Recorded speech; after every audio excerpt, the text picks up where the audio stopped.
സ്നേഹവന്ദനം. ചിപ്പി ഉടഞ്ഞ് മുത്തവശേഷിക്കാൻ നമ്മൾ പറയാറില്ലേ, അതുപോലൊരു നിമിഷമായിരുന്നു അത്. അമ്മ കടന്നു പോവുകയും കുഞ്ഞ് നിലനിൽക്കുകയും ചെയ്യും. ആ കൊടി യാഥാർത്ഥ്യം താങ്ങാനാവാതെ ഡോക്ടറുടെ കൈത്തണ്ടയിൽ മുറുകെ പിടിച്ചുകൊണ്ട് ഒരു ചെറിയ പെൺകുട്ടി നിലവിളിക്കുകയാണ്, ഞാൻ എൻ്റെ കുഞ്ഞിനെ കൂടെ കൊണ്ടുപോയിക്കോട്ടെ.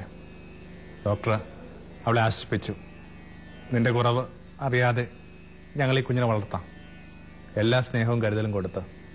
പിന്നെ നീ ഇപ്പോൾ യാത്ര പുറപ്പെടുന്ന ആ ഇടുങ്ങിയ വഴിയുണ്ടല്ലോ, ആ വഴിയിലൂടെ ഒരു നേരത്ത് ഒരാൾക്ക് മാത്രമേ സഞ്ചരിക്കാനാവുകയുള്ളൂ. പെട്ടെന്ന് അവളുടെ പുരുഷൻ ഡോക്ടറെ വിലക്കി, അങ്ങനെ പറയരുത്.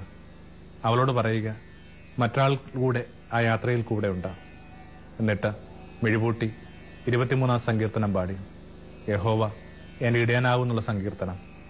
വിശേഷിച്ചും അതിലൊരു വരി, മരണത്തിന് നിഴൽ വീണ താഴ്വരയിലൂടെ ഞാൻ നടന്നു പോകുമ്പോഴും ഒരനർത്ഥവും ഞാൻ ഭയപ്പെടുകയില്ല.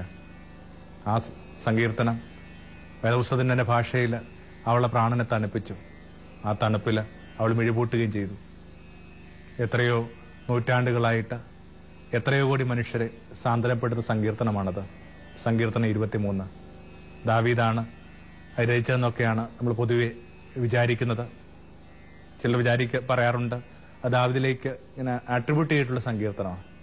എന്തുമാവട്ടെ, ആ കൃത്യമായ ഇടയ പശ്ചാത്തലമുള്ള ഒരാൾക്ക് മാത്രം എഴുതാൻ കഴിയുന്ന ആ മഹാകാരുണ്യത്തിന്റെ സങ്കീർത്തനം, അത് സാന്ത്വനപ്പെടുന്ന സങ്കീർത്തനമാണത്. ഒരു സഹയാത്രികനെ എല്ലാവരും ഇങ്ങനെ കാത്തിരിക്കുന്നുണ്ട്, കാക്ഷിക്കുന്നുണ്ട്. പഴയ ഒരു ഗീതത്തിൽ എന്ന കണക്ക്, അജ്ഞാതനാം സഹയാത്രികൻ ഞാൻ നിന്റെ ഉൾപ്പൂവിൻ തുടിപ്പുകൾ അറിഞ്ഞു.